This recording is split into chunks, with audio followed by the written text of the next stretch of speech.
تاج محل کے اندر بھی اگر بیٹی رہے اور اس کی ساس اچھی نہ ہو، اس کا شوہر اچھا نہ ہو، اس کی نندے اچھی نہ ہو، بولو کیا اس کو سکون ملے گا؟ آج بیٹیوں کے ہاتھ میں جو مہندی لگاتے ہیں شادی کے وقت، وہ مہندی بھی نہیں چھوٹتی، مہندی بھی نہیں چھوٹتی، اور جھگڑے شروع ہو جاتے ہیں۔ بیٹی کہتی کہ میں نے نہیں جانا ہے، اب اس گھر میں میں نے نہیں جانا ہے۔ کیوں؟ آپ نے تو گھر دیکھ کر دیا تھا، وہ کیا اینٹوں کے گھر کو، سیمنٹ کے گھر کو، فرنیچر لگے ہوئے گھروں کو، وہ فریج والے گھروں کو کیا چاٹتی رہے گی؟ اس کو اچھے گھر میں سکون نہیں مل سکتا، بیٹی کو اچھے گھرانے میں سکون مل سکتا ہے۔ اللہ کے رسول فرماتے ہیں اچھے گھرانے میں نکاح کرو بیٹی کا، بیٹی کو آگ میں مت جھونکو، بیٹی پر ظلم مت کرو۔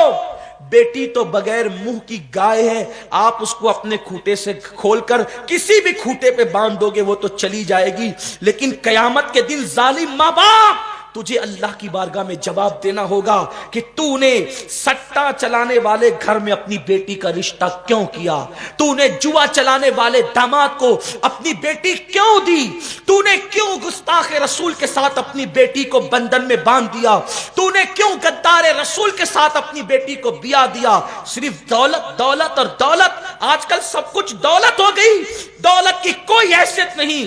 بڑے بڑے دولت مندوں کو لوگوں نے بھیک مانگتے ہوئے دیکھا ہے، اور بھکاریوں کو لوگوں نے بادشاہ بنتے دیکھا ہے۔ کوئی حیثیت اور اوقات نہیں ہے دولت کی، اصل چیز کردار ہے، کیریکٹر ہے۔ آج کل کوئی کیریکٹر دیکھتا ہی نہیں، کوئی کیریکٹر نہیں دیکھا جاتا ہے۔ پڑھا لکھا ہے، ہاں بی اے ہے، بی کام ہے، وکیل ہے، ڈاکٹر ہے، یہی پڑھا لکھا ہے۔ مجھے اس کا انکار نہیں ہے، انکار نہیں ہے، لیکن ڈاکٹر ہے تو اس میں کوئی پڑھا لکھا ہے، کوئی دینداری ہے، اس میں کوئی دینداری ہے؟ بھئی دینداری نہ ہوگی تو وہ آپ کی بیٹی کا حق کیا جانے گا؟ غریب اور امیر کا فرق مٹا دو، برادریوں کا فرق بھی مٹا دو۔ کلکم من آدم و آدم من تراب، تم سب آدم سے پیدا کیے گئے اور آدم کو مٹی سے پیدا کیا ہے۔ کوئی اونچی برادری نہیں، کوئی نیچی برادری نہیں، ہم سب برابر ہیں۔ انما المؤمنون اخوہ، تمام مومن آپس میں بھائی بھائی ہیں۔ آپ سے کہنا چاہتا ہوں حضور کے خاندان سے بڑا بھی کسی کا خاندان تھا، لیکن حضور علیہ السلام نے ہوئی، جناب ہوئی کی بیٹی سے جو ہے وہ نکاح فرمایا، اور اس بیٹی کا نام ہے صفیہ بنت ہوئی۔ جب جناب صفیہ سے کبھی کبھی کوئی مخاصمت بظاہر ہو جاتی تو ایک دن جناب عائشہ اور جناب حفصہ نے کہا چپ صفیہ، تو یہودی گھرانے کی بیٹی ہے۔ اب یہودیوں کو اچھا نہیں سمجھا جاتا تھا اس دور میں، لیکن یہ دونوں شہزادیاں تھیں۔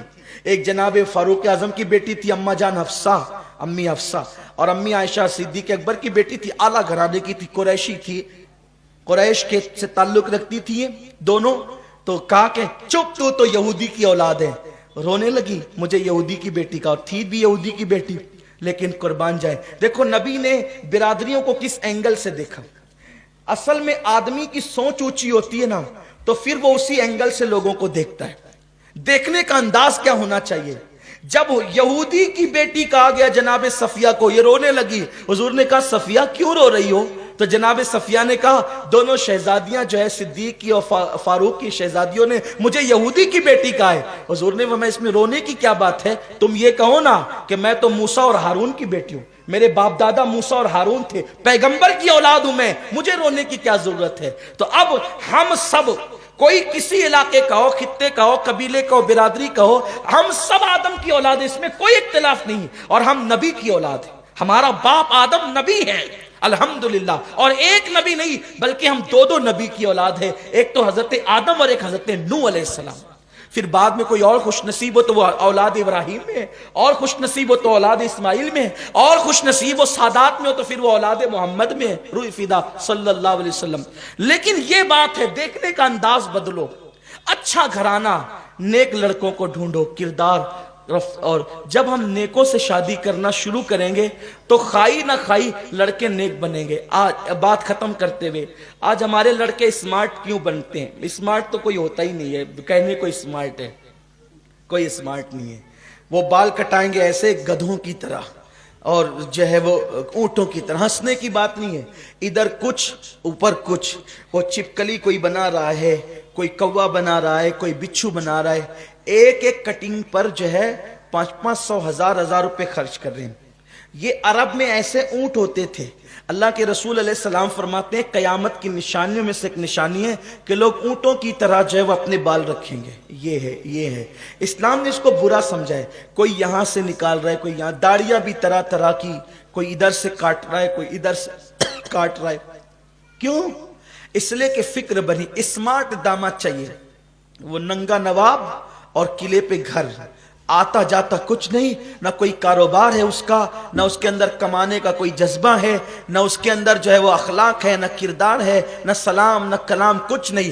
جوتے اچھے پہنے، انک کرے، ٹی شرٹ پہنے، جنس تنگ سی پہنے جس سے جسم کے سارے نشیب و فراز ظاہر ہو، یہ ہے اسمارٹ۔ نہیں، یہ اسمارٹ نہیں ہے۔ خدا کی عزت کی قسم، اگر کسی کو اسمارٹ بننا ہے وہ سنت مصطفیٰ کے رنگ میں چلا جائے، وہی اسمارٹ ہے، اور جو اس سے ہٹائے وہ بیکورڈ ہے، اس کی کوئی حیثیت نہیں ہے۔ تو جو سماج میں آپ نے ماحول بنایا نا کہ ایسے لڑکوں کو بیٹیاں دیں گے تو بیچارے کھائی نہ کھائی ایسے بنتے ہیں، بلکہ جو اجتماع میں آتے میں کہتا ہوں بیٹے داڑھی رکھ لے، بھیا داڑھی رکھ لے، بھائی صاحب داڑھی رکھ لیجئے، کہتا ہے حضرت اتنی مہلت دے دو کہ شادی ہو جائے۔ میں سوچتا ہوں کہ یہ شادی کی مہلت کیوں مانگتا ہے؟ اس لیے مانگتا ہے شادی کی مہلت کہ اس کو پتا ہے کہ داڑھی رکھوں گا تو شاید اچھے گھرانے میں اس کا نکاح نہیں ہوگا۔ لیکن یہ بہت غلط سوچ ہے۔ داڑھی والوں کو ہمیشہ شریف بیوی ملتی ہے، داڑھی والوں کو ہمیشہ شریف، اگر وہ شریف ہے تو، ورنہ داڑھی کے پردے میں اگر کوئی گناہ کرتا ہے تو پھر اللہ کا اعلان ہے کہ ہم اچھوں کو اچھا دیں گے، بروں کو برا دیں گے۔ آپ اچھے بنیے، اللہ تعالیٰ آپ کو اچھی بیوی عطا فرمائے گا۔ تو داڑھی رکھیے، سنتوں پر عمل کیجئے، نماز کے پابند بنیے۔ اور ایک بات نوجوان